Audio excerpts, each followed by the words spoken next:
All right, man. Here we are, episode number 7 of the Vervaeke meaning series. This one he's finishing up with Aristotle, moving into the concept of Aristotle's worldview. Brief commentary for those watching. He does end with a little bit of discussion on Buddha. We're going to skip that and just kind of piece it together with the next one. So this one will just be about finishing up with Aristotle. So as usual, we're going to start with a summary, but I think we both agree this one was really hard to summarize. It kind of, to me, meandered a bit in a way that is not maybe typical for the previous ones. Anyway, we'll do our best. First, going all the way back to Plato, this notion of the eidos, right? What is usually called a Platonic form, and that term is gonna become more important as we go through.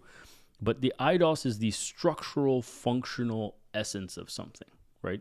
The bird-ness of a bird that allows you to recognize what is and is not a bird. You could also consider that the essential pattern of something. And then borrowing a little bit, and I'm not going to use this term very much, but borrowing a little bit from that Jordan Peterson quote you mentioned, is it could also be considered sort of the spirit of something, right?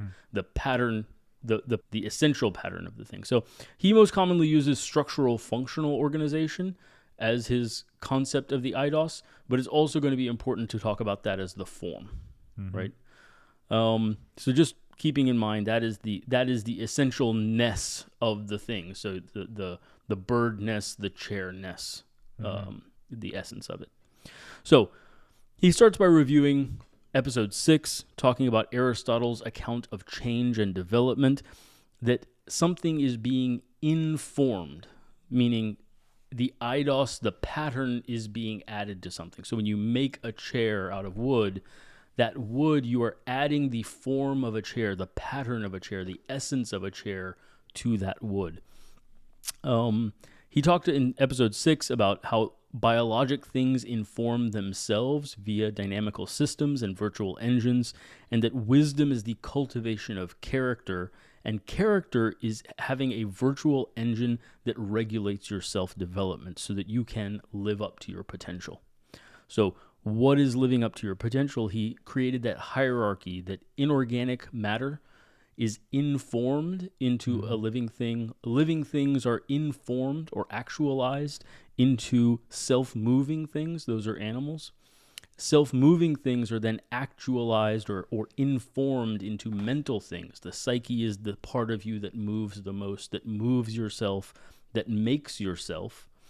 And once you have a mental or psychological thing, it might be a more modern term, that can be informed or actualized into a rational thing, which would be a human being, right? And that in his view, living up to your potential as a human was living up to your potential as a rational being. And that's a deeply sort of axial concept, because that rationality is intended to avoid the foolishness of self-deception, of self-delusion, and having enough character that even once you have correct beliefs, you don't fall into behaviors that are not in keeping with that belief, acrasia, right? So you are both able to actualize. You are able to actualize your potential as a human being by having the rationality to both understand correctly reality and to act in accordance with your beliefs, to have the character to be able to do that. And that character is a virtual engine that governs that self-development. And so it's important, and we'll, again, just setting up maybe the rest of the discussion, it goes to some pains to clarify that rationality in this context is not mere logic, which is our sort of more modern view of what rationality is. For Aristotle, rationality had a deeper aspect, which was the ability for self-correction, self-transcendence, and the ability to reflexively realize when you are living in a delusion, living in self-deception. That ability to transcend the self by catching yourself in self-deception, and thereby realizing your potential by developing your character. So all of that was lumped into the concept of rationality for Aristotle. It was a much more practical view of rationality, and we're going to talk about that more, than merely a descriptive concept of rationality, right? So that view of rationality and he is deeply connected to the concept of having contact with reality. So he talked about character development on one hand, and then on the other hand, and this is what this lecture is mostly about, is yes, you can develop your character, but how do you develop your contact with reality so that your character is acting in the real world? And we had that sort of, he calls it a meta drive or meta motivation to have contact with reality. And again, that comes out of the axial age and the idea that when you are living in delusion, things can go horribly wrong. So we need to be in contact with reality. And he says that is the core motivation of rationality, of using rationality, because that is the most reliable means to come into contact with reality, is to be rational. And to use your rationality to know things. And so then he branches into kind of an epistemological idea of what is it to know, right? And he contrasts two forms of knowing. One is the more modern form of knowing, which is sort of being able to give an accurate description of something, right? And for Aristotle, that was a sort of lesser kind of descriptive kind of knowing. True knowing was having the eidos of the thing in your mind, right? Having the structural, functional organization, understanding the essence. And for him, there was something in your mind, some pattern in your mind that matched the pattern of the thing. I understand a chair when I have in mind somehow the pattern of that chair. And that could be sort of almost tested in a way. That's not verbatim. I'm putting my own spin here, but could be tested in a way is you really understand it if you can cause it to be. If you can make a chair, then you really understand a chair because the pattern of chairness must be inside of you. If you can and so knowing a chair. Exactly right. Yeah. Exactly, yeah. Inform, that's great. And I think that there was something then that must be in your mind, and because it is in your mind is a part of your being. That means that knowing and being are actually more intimately linked. You have to be a certain way in order to know something. We might, just random speculation, you might have a neural circuit that represents that pattern. There's some aspect of your being that represents that essence, right? So for Aristotle, then, there's not as much or maybe no distinction between knowing, truly knowing something in this sense, and being, and being. That he talked to, or referred to that as a contact epistemology, meaning knowing the world, knowing something about the world by having that inside your being, having the pattern of that inside your being. To have such a contact epistemology was to conform to the thing. And again, that word form, right, is that you are forming part of your being, part of your mind, with the same pattern, a matching pattern to the essence of the thing. And by matching that, that is what knowing is conforming to it. And so he says that contact epistemology, therefore, provides a deep contact with reality, not just a description of it, right? And so you're not separated from reality. When you describe something, you are sort of standing outside of it and describing it, whereas this kind of contact is a deeper knowing where you are participating in it.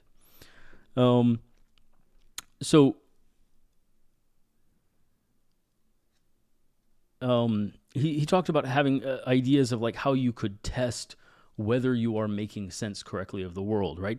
You would ask, hey, was I drunk? Was I functioning correctly? Was I sober? You could ask, was the environment maybe distorting our perceptions? And then you would look for intersubjective agreement, right? You would talk with people. Well, did you see the same thing that I saw? Do you understand this the same way? And that would give you confidence in having conformed your mind correctly to the thing. Yeah.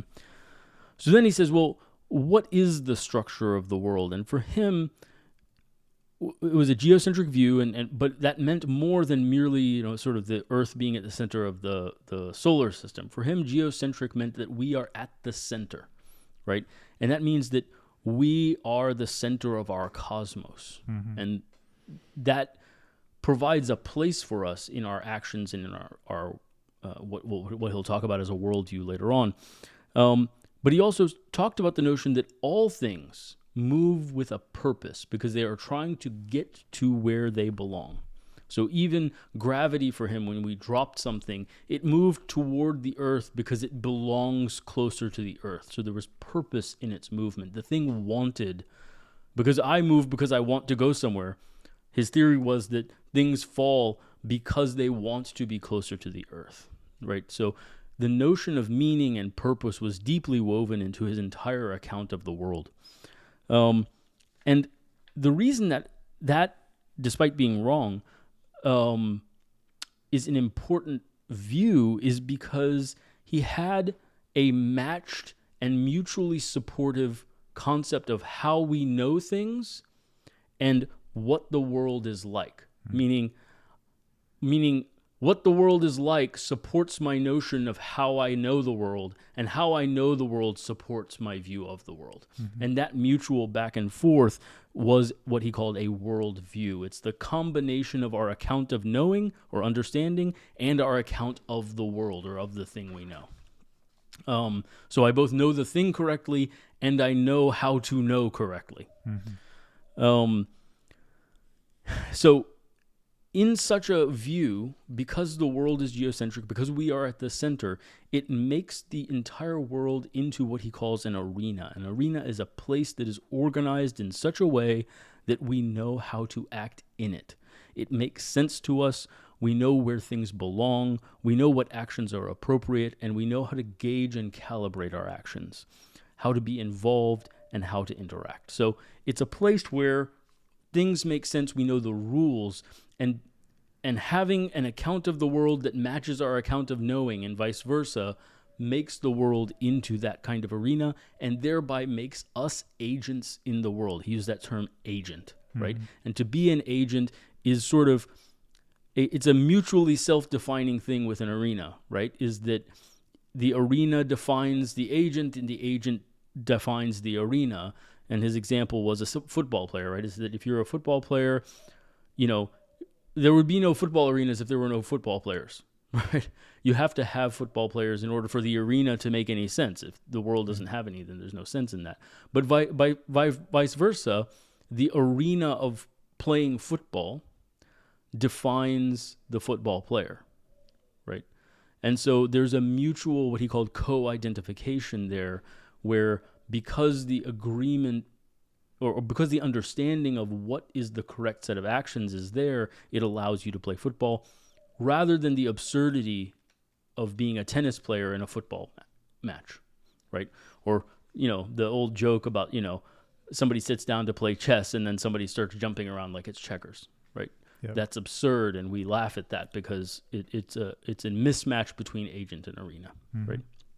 So, one of the ways he talks about this is to become an agent, you have to conform to the arena. And again, conform. You have to have the pattern of the arena in your mind and in your being in order to be able to act in it. Thus, you assume an identity as an agent when you come in contact with the arena, and you assign identity as well to the participants in the arena. So he gave the example of himself as a lecturer. He is assuming the identity of a lecturer and assigning the identity of a listener to his audience. Together, that combination of agent and arena forms a worldview. And again, this is an interesting notion here where it's like because I'm a lecturer and you're a listener, then I have a worldview of what the hell we're both doing here, right? And in that worldview, I know how to act and you know how to act. I know how to respond. I know where things belong, and things make sense. So together, if you have a coherent and functioning worldview, because things do make sense, then that is an existential mode. So it's a way of being that allows for meaningful agent and arena combinations or pairings, right? So he introduced that term as well. So that coupling of agent and arena makes an entire system of meanings available. It means something if I'm speaking. it means something if you're nodding along, right? Yeah. And one last thing he added is that such an existential mode is a way of enacting your worldview, right? So the meta-meaning existential mode creates worldview attunement, which creates a whole series of agent and arena relationships, and he called that a nomological order. He kind of, and we'll kind of end there with just a final note that he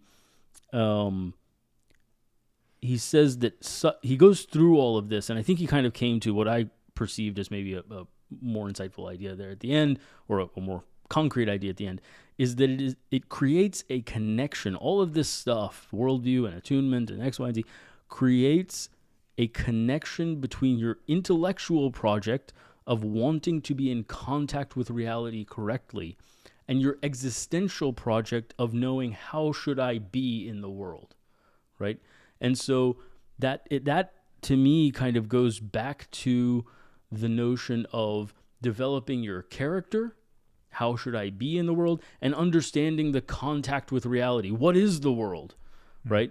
And if we mismatch those things, or if we don't understand the world correctly, then I can't create an existential mode that makes sense, right?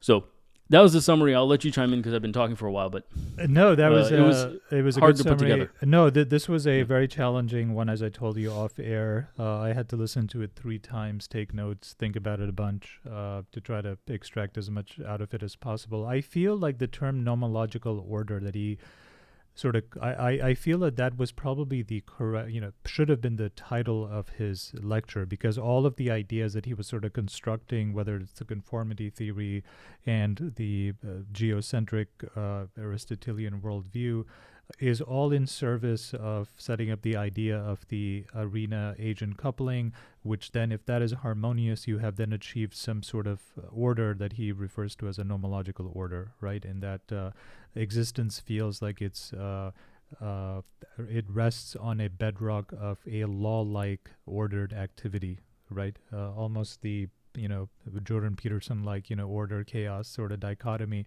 that you're moving it from disorder to order, and he's giving a sort of Aristotelian model of how we can find that order by coming up with this thing that he calls the agent arena coupling. One of the ways that I interpreted the lecture at the end of the day is that he was sort of going through he was building up a Aristotelian philosophical scaffolding to explain to you what today we would call roles. And in my notes when I was writing this down, he said that if you are an agent and you enter the wrong arena, the tennis player that goes into a football field or whatever, that pairing is absurd and the whole thing doesn't make sense. And, the footballer cannot operate in a tennis court and the tennis player cannot operate in the football court, and it all is all very desynchronous. And I wrote down, as soon as I heard that I find that quite relatable. So as some of our audience may know that I'm a physician, and in my role as a physician, I've worked in many different hospitals, and recently I've also taken up teaching. And as I've shared with you in the past, when I started doing the teaching thing, even though I've been in practice for 10 years, I felt incredibly nervous and unsure of myself, because it was a vastly different sort of practice of a new role, medicine, a new role. And I think I told you as well, it's only after I've done this for like a bunch of months, 3-4 months, that I really felt like, okay, I know what I'm doing here. I know what expectations are for me.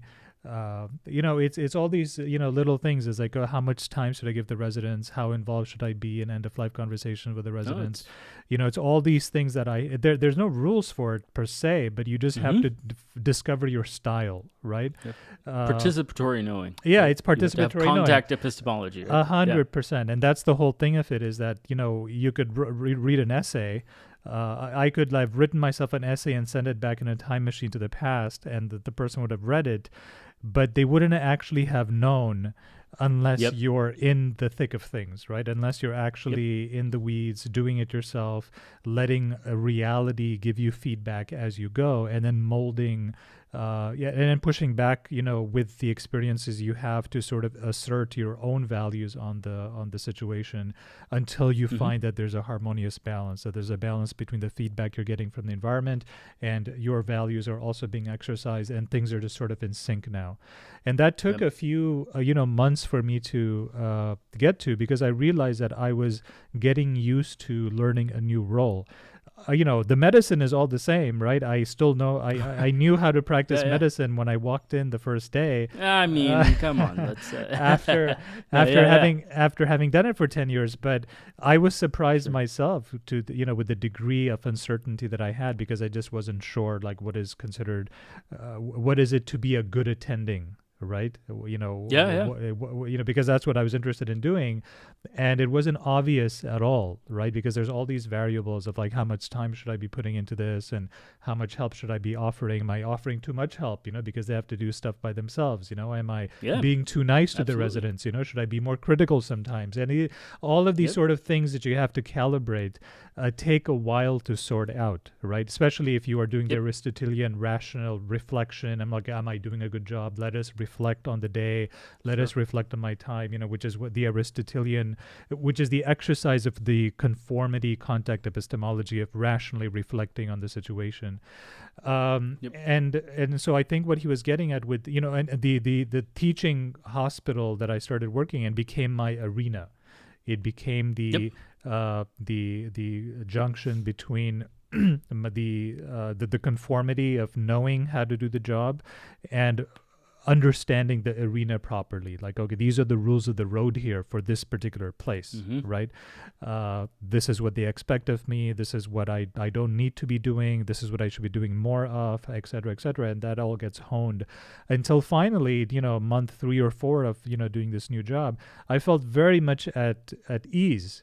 And I remember this very clearly, because you called me the first time I started doing the teaching thing on, like, day 4 or day 5, and I was telling you about it, and you said to me, like, yeah, but I don't hear the enthusiasm in your voice, which is what's strange, right? And I really, and that comment stuck with me, because I was like, I don't know why that is, because I want to be here. This is what I want to do, but yet I feel very nervous and stressed, and that was sort of detracting, because I was still learning the rule. I was still mapping out the arena for myself. Learning to be an agent in that arena. Exactly. And so he gives language for the for what essentially I think of as roles that we play, right? So the agent arena coupling then could also have many instantiations, right? It could be the agent arena coupling of being in a relationship, right? Of being a father, of being a teacher, of being a sports person, of being a businessman, right? An entrepreneur. I mean, entrepreneurship is an excellent example of this, because every time you start up a business, it's very difficult to know what the arena is. It's very difficult to know what the contact epistemology there is, right? Because it's a bit amorphous. And because you are starting a new business that is, hopefully, servicing a certain niche, you are inventing it from the ground up. I mean, that's what you're doing with your concierge practice, right? There's no handbook of this is how you make a concierge practice, right? So there is no theoretical epistemology. It's all contact epistemology. And the arena is something that you're discovering as you go, right? And that's often a painful thing, right? But fast forward, 10 years later, when you're a highly successful concierge physician, and like, you have more patients than you could ever really take care of, and you have a wealth of experience going back 10 years about how to deal with your patients. All of that just makes you feel very well settled, and your idea is, this is how I have constructed the arena that works for me, and this is the contact epistemology that I picked up along the way.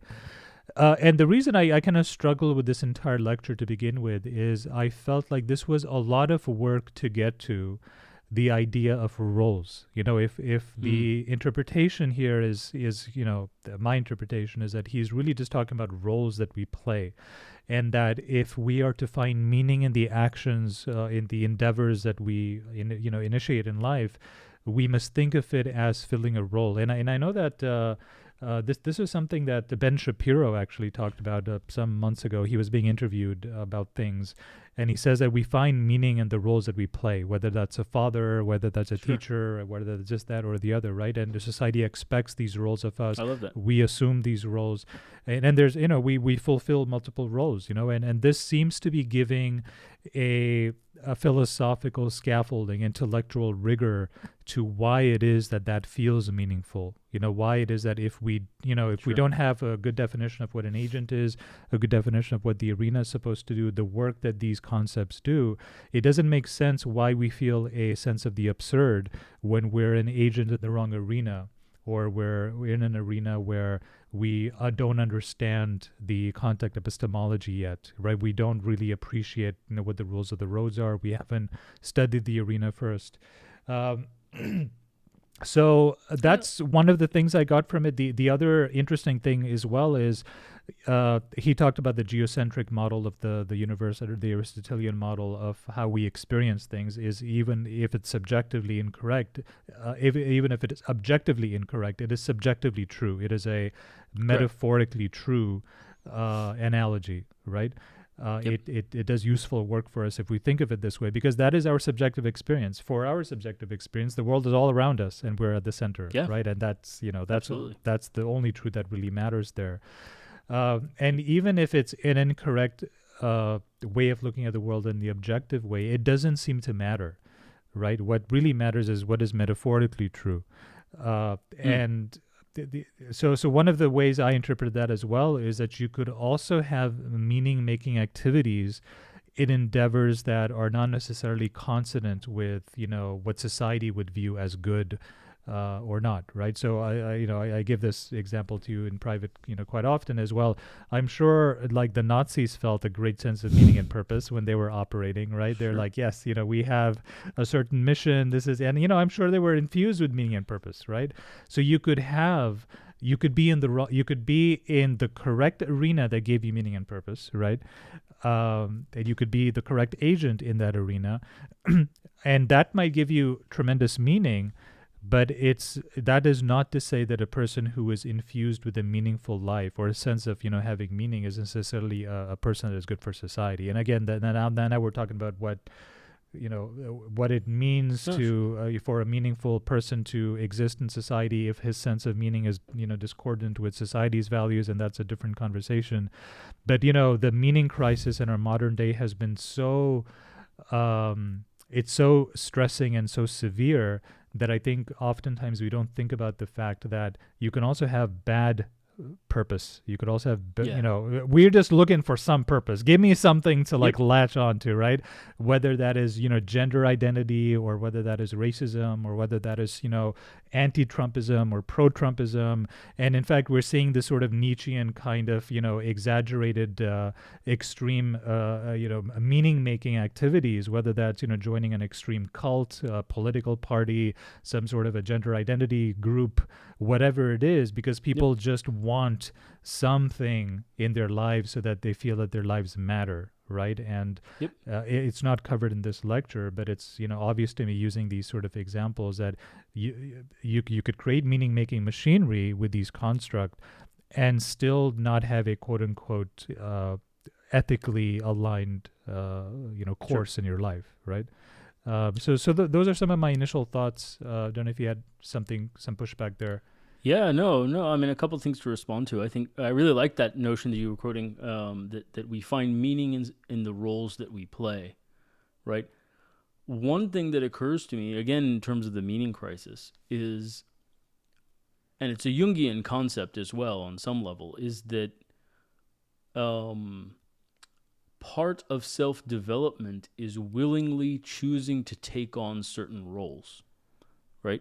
If you want to maintain your freedom, because once you take on a role, you're no longer quite as free. You've defined an arena, right? You can't just act however you want, because the arena then creates rules, right? Like if you say, well, I'm a football player, what you're saying is I agree to follow these rules, right? So you're less free, and by giving up that freedom, you adopt the role that provides all the meaning. And Jung talked about that, is that part of the early process of adulthood was what he called individuation, becoming an individual, which was limiting which aspects of your potential you were going to make real, right? So that ties in very strongly with an Aristotelian concept of living up to your potential. Is like, I was actually really good at art class as a kid, right? I played violin, like, at the state level, whatever, but those roles did not speak to me deeply enough, and so they got left behind in the process of pursuing philosophy and science and medicine, right? And so by letting go of those potentials, I was able to actualize other potentials, right? I chose to take on different roles. Now, if I never choose to take on a role and I maintain maximum freedom, and that's kind of is if I idealize freedom as the virtue of choice, then I won't take on any role, because every role is limiting, right? If you take on the role of a father or a boyfriend or a husband or whatever, each one of those comes with limitations, right? Yeah. And so it's an interesting challenge that our cultural ethic of prioritizing freedom above all may be part of the meaning crisis, and maybe undercutting our ability to take on roles and act in ways that make sense to us, right?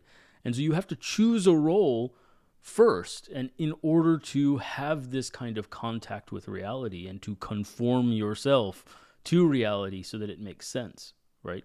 Otherwise, you're always slightly outside of reality, just describing it. You're not living in it, right? So I think that was my first response, I think, to the notion of roles. I agree that he kind of like spent a long time building up to that. But nonetheless, the concept of context epistemology, I think, is important for a couple of reasons. Number one, I think that he made that point pretty strongly because we are so steeped in a descriptive view of the world, right? Not a contact view. And we lose sight of the notion that there are things you can only know by doing them, like you kind of illustrated with your residency, with your teaching job kind of point, right? I would take that a step further, though. I think so much of what we even think, I think, incorrectly about things like therapy. I think it comes up. So I've gone to therapy at different times in my life and whatever. I haven't found it very useful, right? Because the modern view of therapy is very much, well, let's talk about and describe your problems, right? And then if we describe it well enough and we get enough description, somehow you will then know how to act, right? Whereas, I gotten much more therapeutic benefit out of things like weightlifting or martial arts, right? Because the doing of it puts you in contact with reality, right? Or friendship even, right? Having a conversation with you is much more therapeutic because I am participating in this friendship, in this relationship, right? And that participation, I think, creates the meaning. And I think therapists recognize this to some degree because they say, well, the therapeutic relationship is the thing that does the work, right?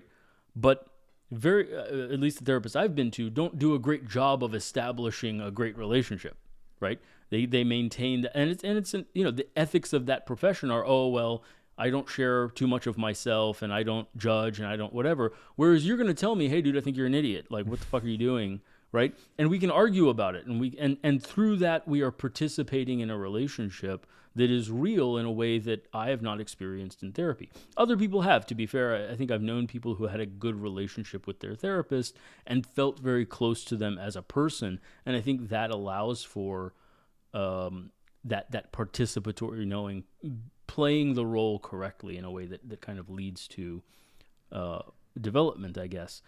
I would branch off from there actually to the subject I mentioned to you before we started recording, which is I think to some degree part of what I see here is, well, actually, sorry, before I do that, actually, I want one other comment. In the podcast I did on relationships with the marriage counseling, Dr. Psychmom, another way of framing what we talked about there, I didn't use this language at the time, is that if you try to misapply your agency in one arena to another arena, so you try to act the way you act as an entrepreneur in your relationship, right?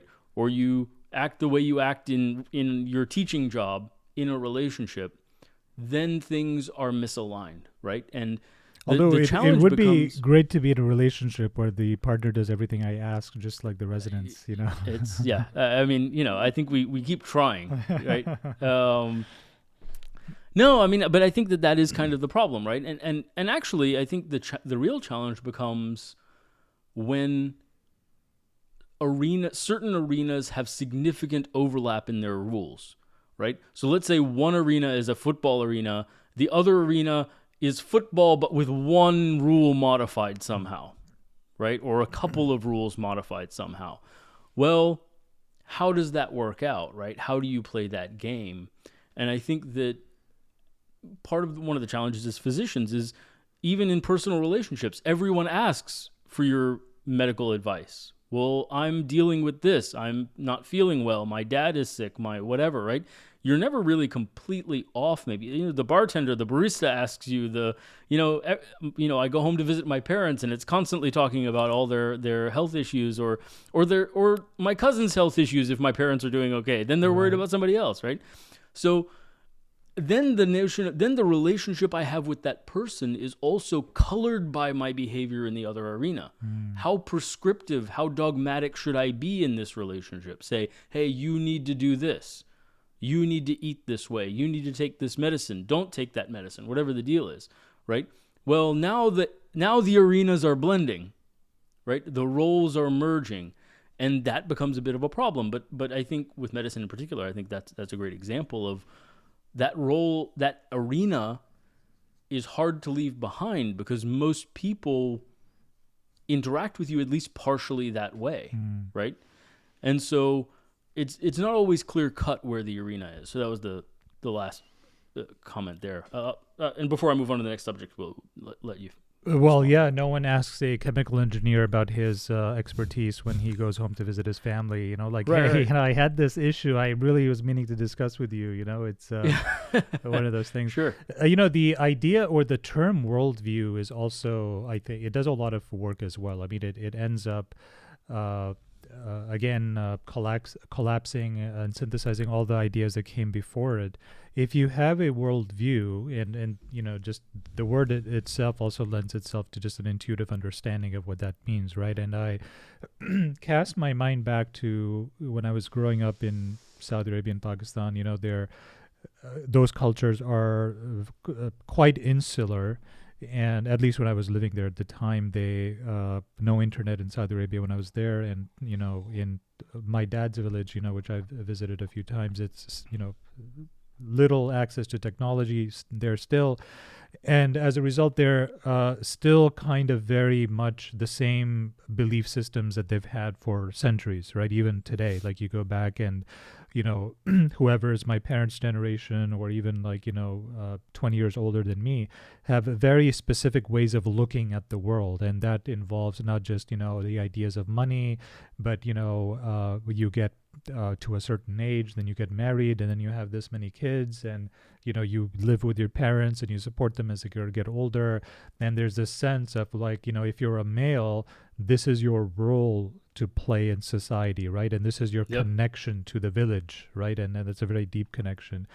And there is absolutely no meaning crisis in these places. I've gone to my dad's village, and I to speak to your point earlier, even though I just went to visit family members there, I suddenly became the village doctor within 2 days. Once people heard that I was there, Sure. Suddenly I had a small clinic up and running. Just unbeknownst to me, I was suddenly the family practitioner. And I did detect a lot of anxiety and depression in that area, but that was all related to, I think, financial stress. There wasn't any sort of existential angst about what do I do with my life? Should I do this, that, or the other? I mean, the anxieties, of course, pervade them still, but they're of a different flavor. They're about financial stress and not about meaning making. So this, worldview, having a sense of this is how the world works and this is my place in the world, is from a meaning perspective, almost like that is perhaps the end goal. Right now, that has a lot of downsides to it as well, because you can tend to get protective of that worldview. If your worldview turns out to be wrong, if it turns out, well, maybe the woman's place is not in the kitchen, right? Maybe, you know, now you have a daughter who wants to be who wants to be an engineer or an actress or a singer or an artist, right? But they're in the village in Pakistan. How's that going to work, right? So now suddenly you have tension because your role as a father, perhaps in that environment, is to impose and conserve the values of the village. And here you have a daughter who thinks, because she's been on TikTok, because they have TikTok there now, which is quite interesting, because I think that village is going to go through a huge disruption. In values over the next 10 or 20 years. So it'd be very interesting to see how that unfolds. Maybe we should just go there and just observe them, once a year, jot down to what extent they start having a meaning crisis.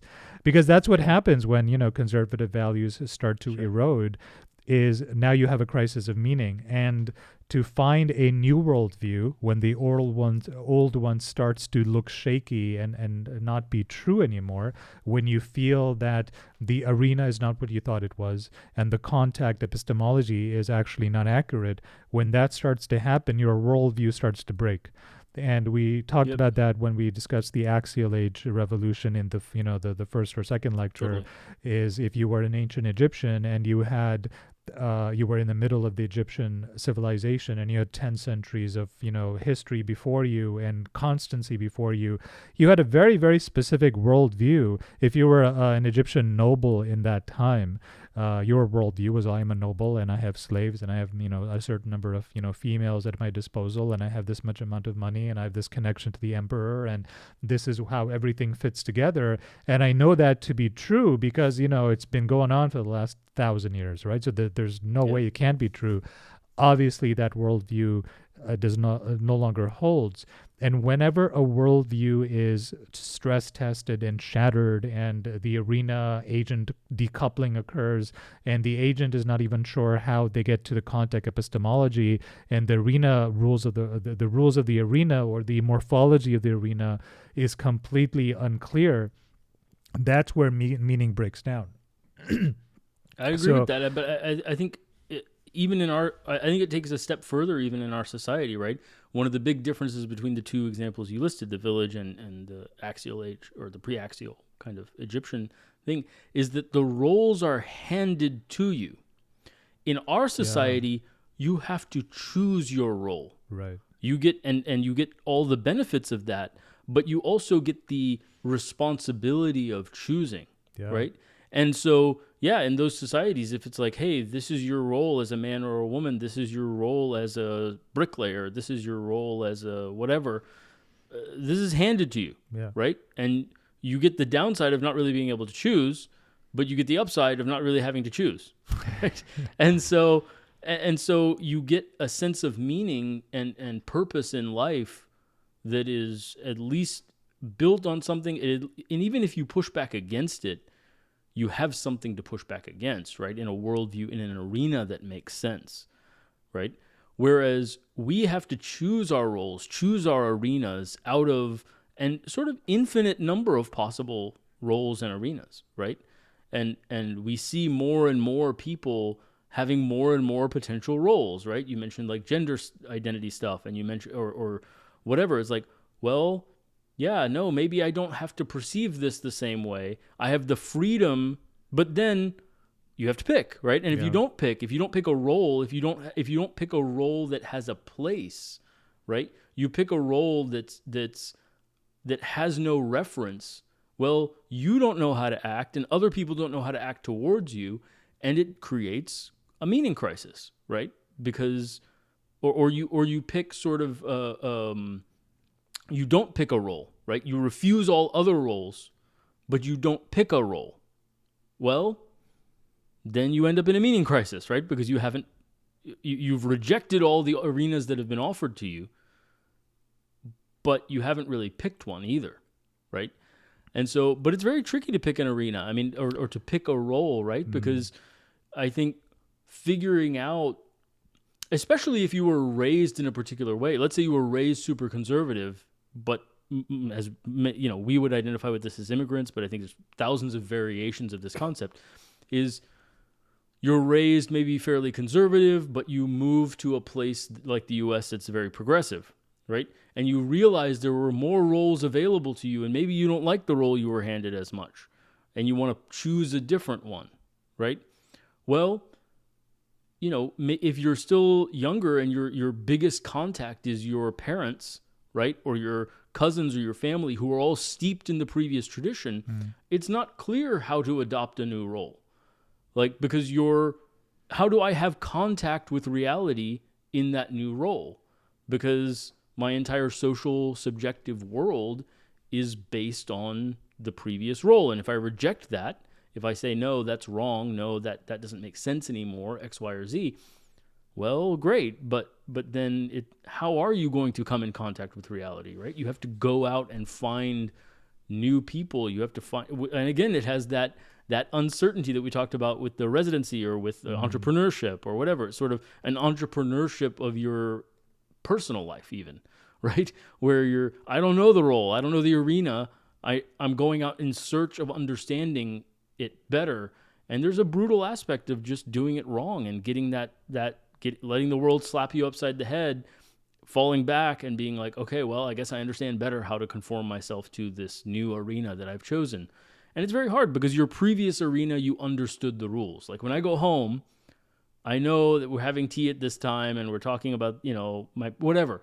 I know the rhythms of that thing. And when you leave home for the first time, I mean, so many people experience that when they go to college, right? Is you leave the role of being the daughter, being the whatever, and now you're out on your own and you have to choose, well, who am I? What role will I assume? And there is a crisis there, I think. Yeah, I think this, I've very much experienced this as not only an immigrant, but as someone who, eventually sort of gave up on their religion as well, after immigrating, right? So I not only got unmoored from the sort of culture that I was brought up in for the first 26 years of my life, but then also the religion. And I think I definitely did have a painful, number of years where I really felt a bit directionless. I was lucky enough that, by the time this all happened, I had already finished residency and I was a physician. And very much so for the first at least 5 or 6 years of my medical post-residency profession, I identified very strongly with the notion that I was a physician and, this is what I do. And I was working all the time. And that definitely gave, filled a lot of the sort of role or in meaning making in my life. And then, as and with we've a lot commented, of... just to interject, residency certainly was another situation where that role is handed to you. Yes. Right. Yeah. And it is very meaningful, right? But very much. It's nice because it's like, oh, here you go. This is what you're doing. Yeah, and me and you have both talked about this. For residency was one of the most positive experiences that I've had, in my life. Like the times I felt like, oh, I've had the most meaning in my life was when I was in residency, and part of that is because I think I saw myself growing, but the other is just what you just mentioned. There was an excellent agent-arena coupling in residency. I knew what I was doing. I had a label. I was a first-year resident. Then I was a second-year resident. Then I was a senior. I know what's expected of me. Exactly. Right? I know the rules of the road. I mean, obviously, in the very beginning, you don't know anything, and you're still trying to, develop your contact epistemology of the space you're in.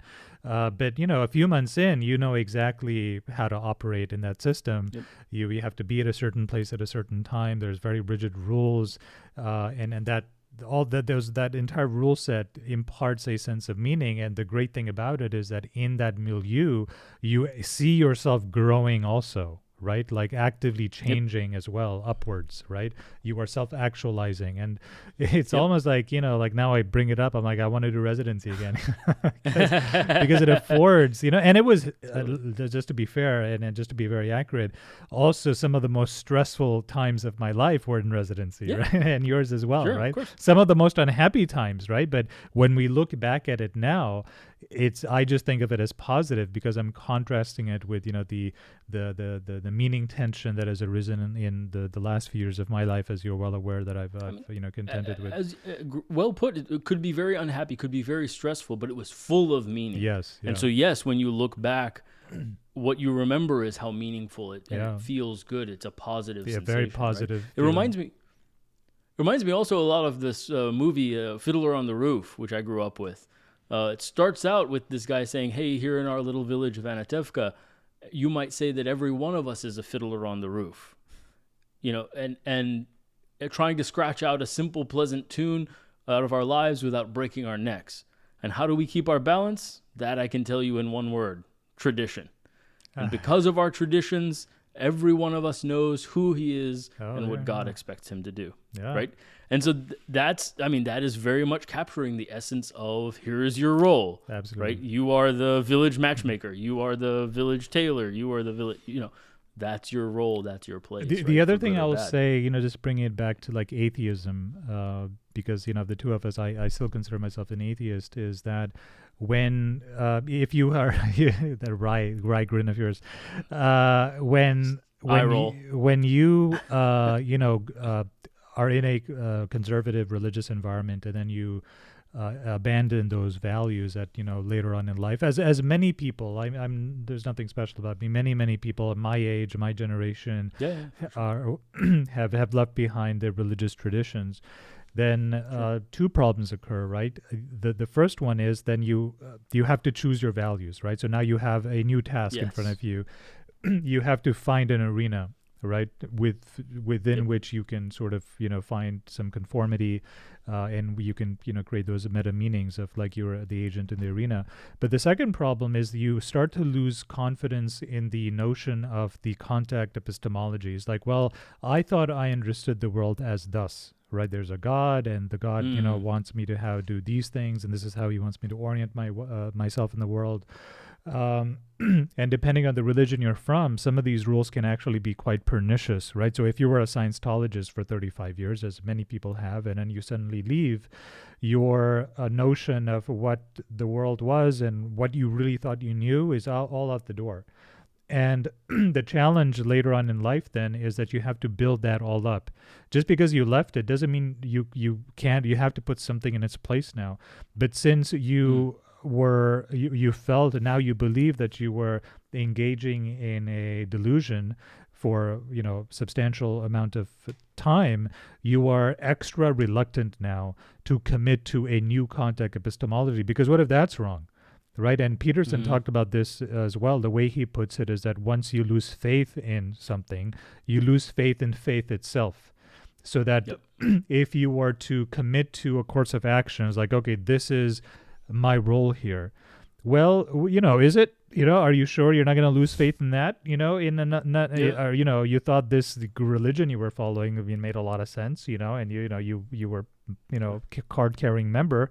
How do you know you're not going to lose faith in this other thing, right? So, and this is this is quite the dilemma for the modern world, right? Because people are leaving religion in droves, right? And when they do, they don't realize what they're giving up, and they don't realize that now you've also assumed a new problem.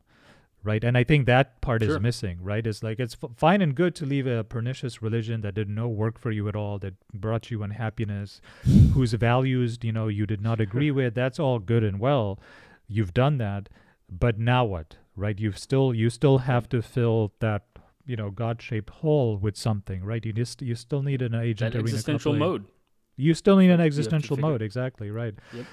And so for some people, I am a scientist, or I'm a doctor, or I'm just a writer, or whatever it is that just speaks to you, might just be something that clicks and it works, but in an increasingly industrialized world where most work these days is you're just a cog in a giant machine, in which most work doesn't really lend itself to meaning-making activity, right? The vast majority of jobs are like this, whether that's an accountant, a lawyer, unfortunately even a doctor. If you work at McDonald's, you work at some car mechanic shop, or you work as a receptionist, none of these industrial modern-day jobs lend themselves to any kind of inherent meaning-making machinery at all. You have to sort of drag that meaning-making in and impose it, and so when people leave religion or they leave, whatever it is that was meaning-making machine, whatever arena they decided to leave, they now have to find a new one. And one of the biggest challenges in the modern world is that even if you found a vocation, that vocation most of the time is not going to give you the meaning making, right? So you don't get it from work, the thing that you need to pay your bills and not be homeless. And you may not have confidence that you can find something else because you lost faith once. So, fool me once, shame on me, fool me twice, shame on you, fool me twice, shame on me, right? So you just, you become more suspicious of having faith in anything, right? And then you're just sort of lost in a sea of freedom. Like, well, you have the freedom to choose to be anything, right?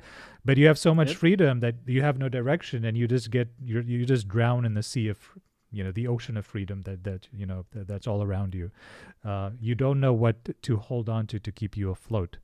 And so that's one way of maybe reframing the language he's been using to define the loss of meaning that we're experiencing in modern society.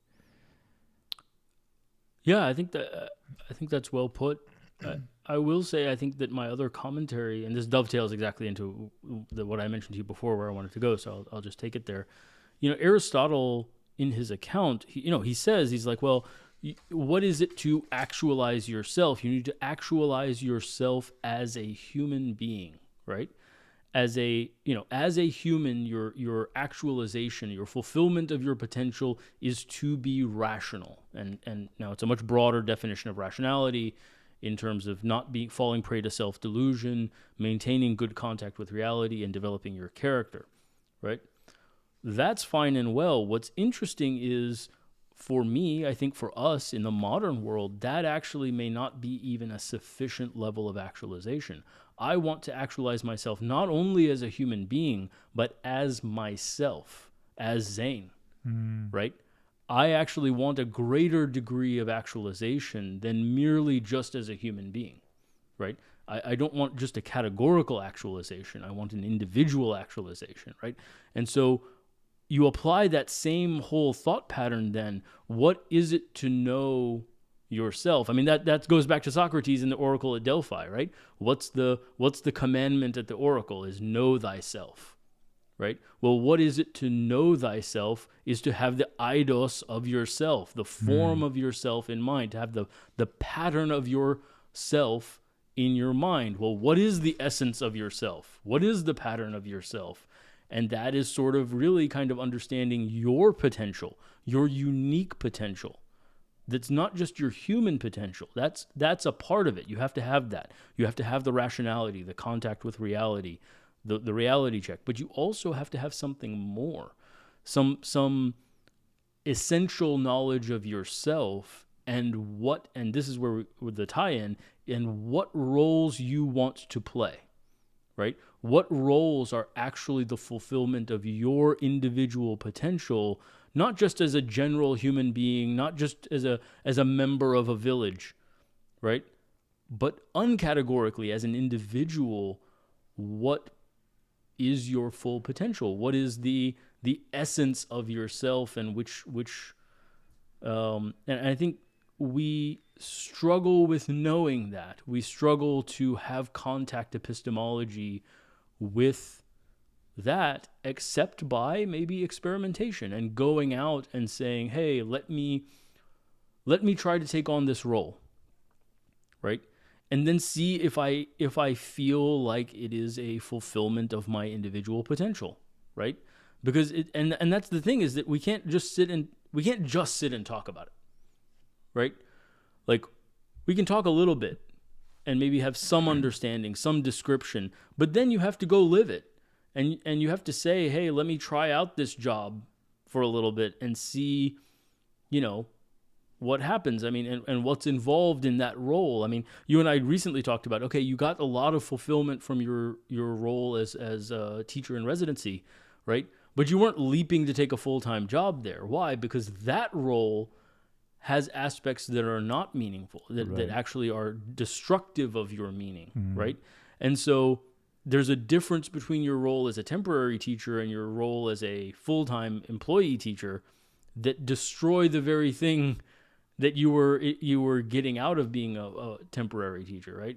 And so I think that trying to work out in the world not just how to be rational, not just how to have any agent arena relationship, but how to have the right agent arena relationship such that I can actualize not just my potential as an animal, not just my potential as a human being, but my potential as an individual. I think that again gets into that Jungian concept of, well, you have to become yourself. You have to actualize yourself. You have to sort of, and this is what, using his language, you have to make yourself. That is the true test of having the eidos of yourself in your mind, is, are you able to make yourself? Right? And so if you're able to make Atif into Atif, right? If I'm able to make Zain into Zain, that means that I really know who I am, right? And there's no other sort of shorthand for that, I would say. Yeah, the excuse me, the challenge there is knowing what it is to be Zain, what it is to be Atif, right? Which is basically the constellation of your values, your motivations, and then that's where your character. Yeah, that's where defining yourself then becomes challenging, because like we said, we are living in a society where you really can be anything, right, that you choose to be, right? I mean, now it's, down to gender identity or political identity, but you could also literally have any kind of, you could decide to be homeless, you could decide that, okay, I just want to teach math at middle school from now on, or I just want to, coach, or I want to be a writer. I mean, and it becomes, increasingly difficult in a society that encourages us to embrace these freedoms, right, without also educating us, or at least warning us about the immense responsibility these freedoms also bring with them. It seems that freedom is celebrated in Western society enough of itself, like it is a goal unto itself. Like, live so you're free. Okay, you're free. Then what? Right? What do you do with all this freedom? Well, and I said that in the very beginning, right? Is that freedom is a coin to be spent. Right? Yeah. It only has value if you are the value of freedom is in giving it up. Just like money, like if you hoard money, it doesn't actually have any value because it can't buy you anything. If you've decided ahead of time, I will not spend money, then no matter how much you have, it doesn't do you any good. Yeah. Right? And the same is true of freedom. If you're just hoarding it and you're not willing to spend it, quote unquote, and this maybe gives better language than we had in that original podcast, is how do you spend freedom? How do you spend freedom? By choosing a role. Right? That is the transaction, the moment of the transaction where you give up freedom and in exchange you receive a role.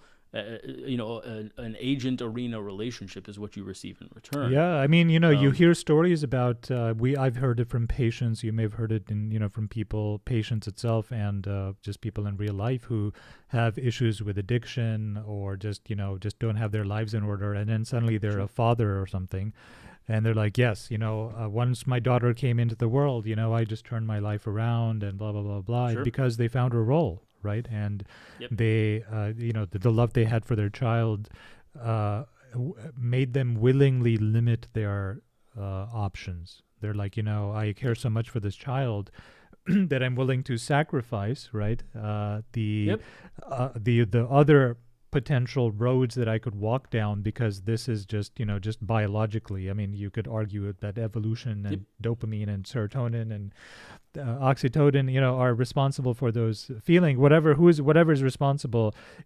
roles have now been limited, and as a result of that, meaning is more available to you, right? And that's a good way of putting it. Freedom is a coin to be spent, and it is the transaction is to assume a role. The challenge then, again, from the atheist perspective of someone who had a role, lost the role, and now doesn't know, like, okay, what role is me, right? Is I suppose the difficulty of trusting to commit to a role, which is another way of saying the difficulty in trusting to have faith. Right, and Peterson talks about this as well. How do you overcome that when you're in a situation where you have lost faith in faith? And his answer was courage. You just assert courage. You courageously decide that I'm going to commit to this direction. and that's a I little think that's death. why That's a yes, it's a small death, and it's it is. but Well put. It is a small rebirth. Rebirth comes from there, right? Rebirth comes from death, Sure. right? It's funny how much religious terminology I've started using since we started. I that's why I roll my eyes when you say you're an atheist. Is you're an atheist who constantly talks about spirit and death and rebirth and that, you know. But of course, meaning making ends up pushing you in that direction, right? Yeah. Briefly, as an aside, I did write down actually that, in particular, the worldview that we are struggling with, that seems to, and we touched on this in the very first episode, right? Is that if your worldview, if your account of the world is materialist and determinist as a result of materialism, well, then you cannot be an agent.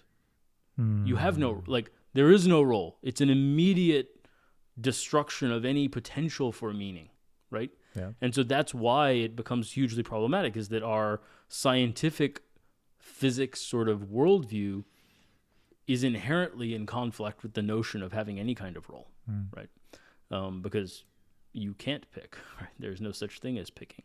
But branching back onto the main topic you raised is this notion that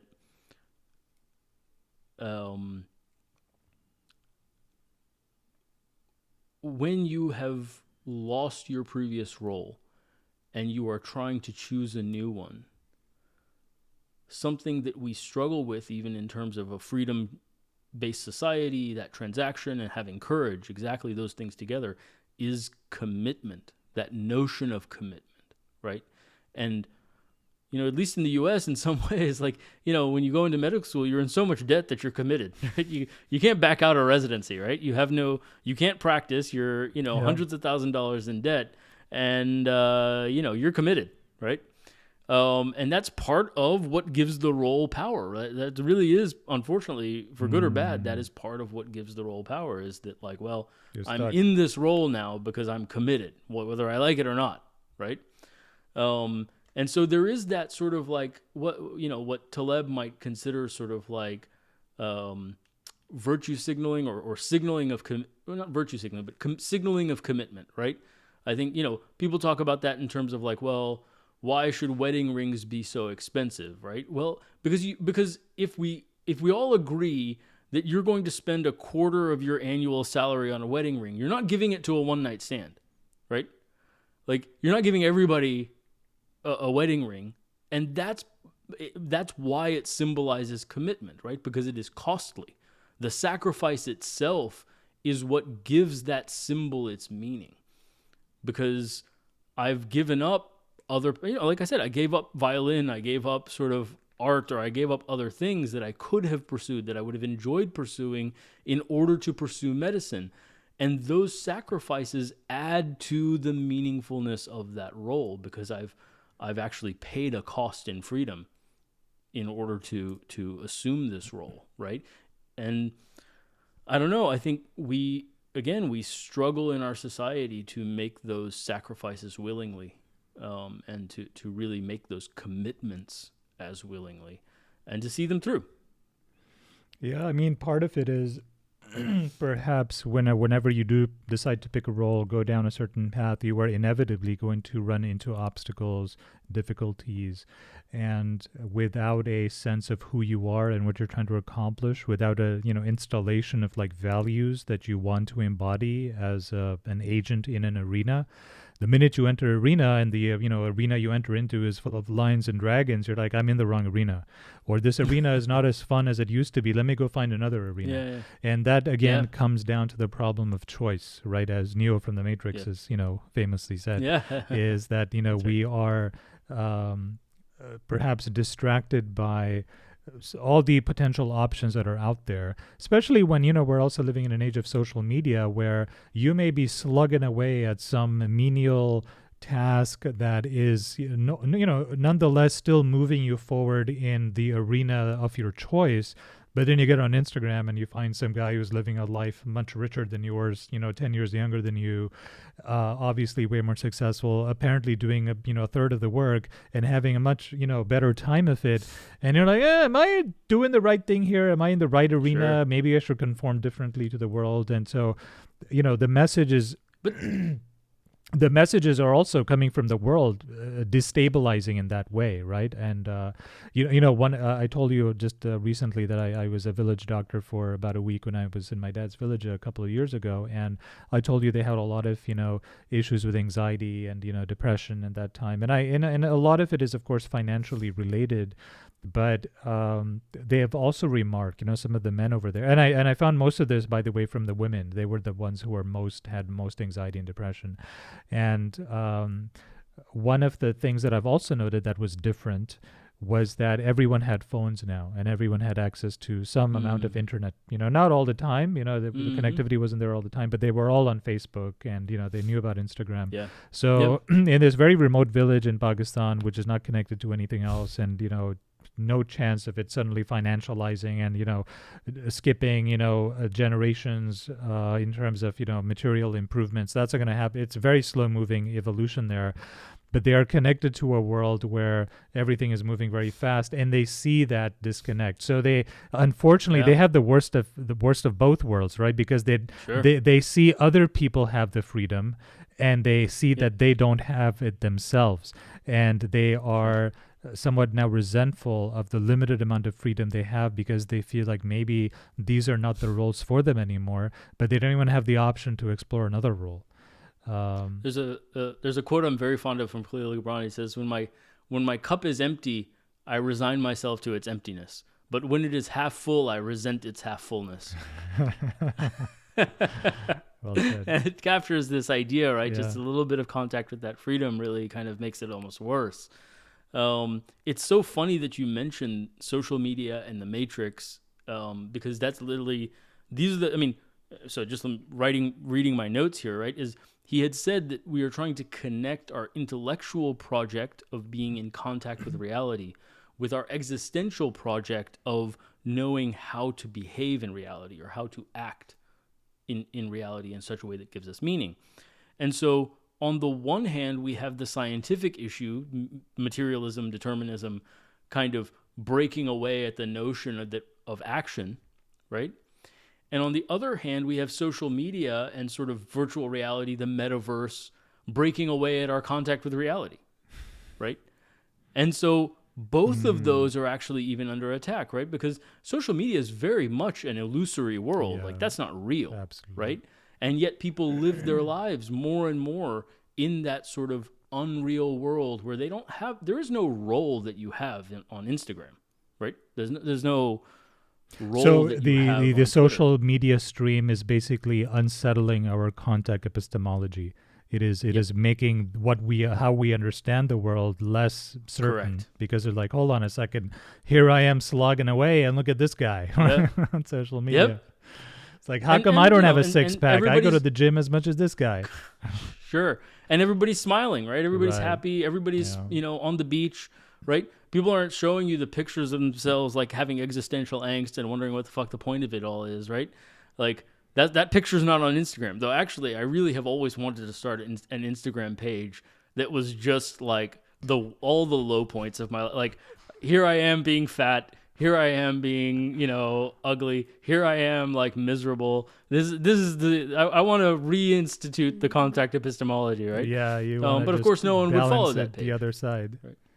Sure, and so, but no one would follow that page. It wouldn't be fed by the algorithm, right? And so the algorithms itself create a false contact with reality, or a false sense of reality, right? So, we both prongs of that sort of meaning-making relationship are very much under attack in the modern world, and it's not clear exactly what to do about it, right? How do you maintain firm contact with reality and have the sense that your actions matter and should matter, and you can assume a role and know how to act rightly in that role. Going back to my dad's village on this subject, they have this culture over there of, just sort of sitting, together, in like, the living room or whatever.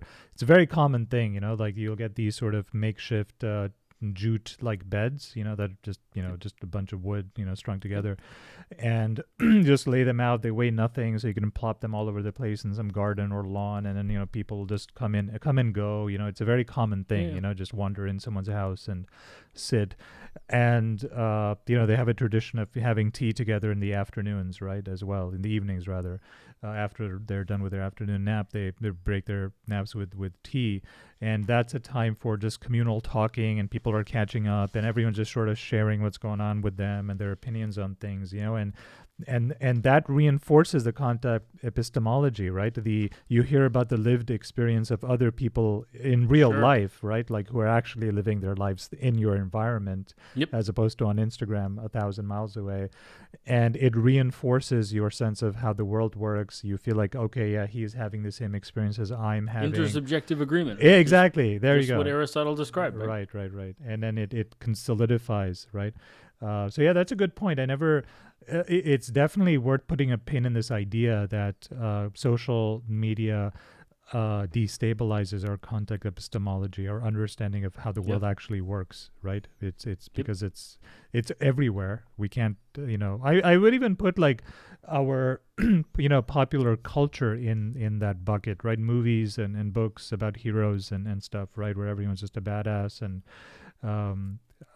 to some extent, I think. But yeah, social media for sure, because the people are not acting. We assume they're not acting. We all know they are, right? But we assume that we are being presented with the authentic, image. I've said, actually, I think that the what is it? Sort of the Rocky training montage is one of the most harmful aspects of media.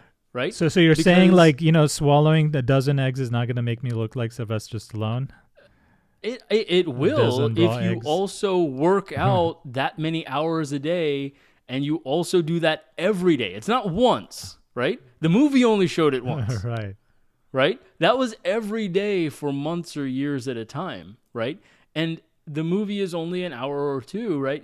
It's not going to show you the boredom of the day in and day out. The struggle is not doing it once. The struggle is doing it every day, right? And that, again, is a contact epistemology issue, is that what you see on the screen, what you see on Instagram, what you see, on TikTok, because of the shortened time frame, gives you a false idea of how difficult it is to get to that point, right? You see the guy on the yacht with the, hot girls in bikinis or whatever, right? And it doesn't necessarily show that guy at work 18 hours a day for 30 years, right? Like, and maybe that is what he had to do to be an entrepreneur, to make that business successful, to get to the point where he could buy that yacht. Like, we talk about successful people as they are now in this moment. We don't see the thread of their lives, right? And some of you can make different arguments for like Saudi princes or someone who inherited their wealth or whatever, but that's a different story.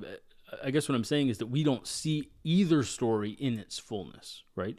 Even the Saudi prince, maybe that guy has super existential angst, right? Because he has no role, he has no purpose, right? That also you don't see, right? You just see the wealth, you just see the trappings of sort of things you want, right? And it's very much that Platonic or more Socrates notion of bullshit, right? Is those images are hijacking your sense of relevancy because you want the hot girl, you want the yacht, you want the car, you want the house, and it hijacks your sense of relevancy, but it's a diluted view of what's really going on. It's not a complete picture. It is out of contact with reality, and it's a form of bullshit, right? And so learning to see through that, learning to have enough character to not take that in, right? And to recognize it as a delusion. I don't know, man. The algorithms are getting so strong. I don't know how many of us have that much character. You and I have talked about this. I think the only thing you and I know how to do in our previous conversation is limit access. right? Is just try not to engage with those platforms as much as possible, because we recognize that the bullshitting is so strong and so powerfully done by the algorithm that it is difficult to escape that delusion. Then it really to stay is in contact with reality. And lest anyone listening, feel like, well, maybe we're not disciplined enough, or maybe we're too weak-willed. I'll remind everybody that I am. Everybody I have no is discipline or will. Well, no one does. I mean, this is what I was joking at the other day when I was describing to you how I need to limit my Twitter, use by coming up with draconian measures, right? And I make no apology for it, because one of the things I also said to you is that Jordan Peterson basically lost his mind on Twitter a bunch of times, right? I mean, he's gotten into all sorts of he's publicly said he's had to give his phone or Twitter account to his assistants and tell them not to give it back to him. And he's going to engage by basically just, sending them an email like, tweet this now, right? And they'll do it for him, right? And not just that, but Sam Harris, like the guy who has like the world's best-selling meditation app, right? The guy who you would think if anybody can overcome the algorithm, it's this guy, right? The guy who, when he was 21 years old, was meditating 16 hours a day and found nirvana when he was much younger. Surely he can overcome the algorithm, but he can't either, right? I've seen him lose his mind on Twitter, and he left a few months ago. I think that's because of Elon, but he actually, himself, like publicly admitted, he just like got into it with people, and it just became. No, I mean, I've told you this story before. Is that my old CrossFit group had their group events posted on Facebook, and so I hadn't been on Facebook in years. I've never really quite engaged with it or found it interesting or whatever. Which, by the way, we can come back to in just a moment. But I logged onto Facebook just to find out what the group events were, if they were having a barbecue or they were having whatever, like to participate, right, in that community. And yet, in the process, I would find some post that was like I had to respond to, right? And then what I found was I was being far snarkier, far more critical, more cutting than I would have been meeting that same person in person, right? And part of it was this notion of being in a public forum, that I don't want to be made to look the fool in public. My ego gets involved in a way. Whereas if you just disagreed with me and said, hey, I don't think you got that quite right, I think you're mistaken on this point, you and I could have a great conversation on the topic, right? But because there's this sense of being observed in this posting format, I entered much more of a debating kind of mode than a truth-seeking mode. I wasn't trying to understand better. I was trying to win an argument, right? And when I realized that, the only claim to grace I can have is that I actually didn't post it. I had written the whole thing out, and I just deleted it, and I said, you win. I didn't say anything. I was like, you win the argument. Congratulations. I look like a fool. That's fine in this moment. And then I've never logged onto Facebook again, right? Just like, because it's very difficult to overcome that it's not who I want to be. That's not the Zain that I want to actualize. Right? And so leaving it aside, the point I wanted to return to, if you don't mind, is Facebook. I've never really understood, like LinkedIn, Facebook. I post on YouTube because I get value out of YouTube. I watch things, I learn things. We watch Vervaeke's lectures. We've gotten so much benefit out of that. But Facebook and Instagram and LinkedIn are arenas that I do not understand, right? I don't know how to be an agent on Facebook, certainly not in a way, I mean, actually, I don't even understand it at all, but certainly not in a way that allows me to remain in contact with reality. Certainly not in a way that allows me to actualize my potential as an individual, as a human, right? And so, but I feel that way even with other forms of networking. I'm a bit of an introvert, I'm a bit of whatever, and so, the notion of these arenas actually kind of spoke to me in an emotional way as well, is that like, you and I at various times have talked about our struggles with dating or whatever, right? But one way to think about that is I understand the arena of a relationship. I don't necessarily understand the arena of the dating market. I don't know how to function there. I don't know how to behave in a way that is, and then the Me Too movement and the idea of being creepy and all these things start to also erode. Well, a lot of guys don't know how to behave in that dating market. Like, how it doesn't make sense anymore, right? Because the split among women's opinion of what is proper behavior is too wide. We have no common agreement. The arena is different per woman, right? And so becomes very... Are you flirting or are you being creepy, right? That's the... Yeah. Right?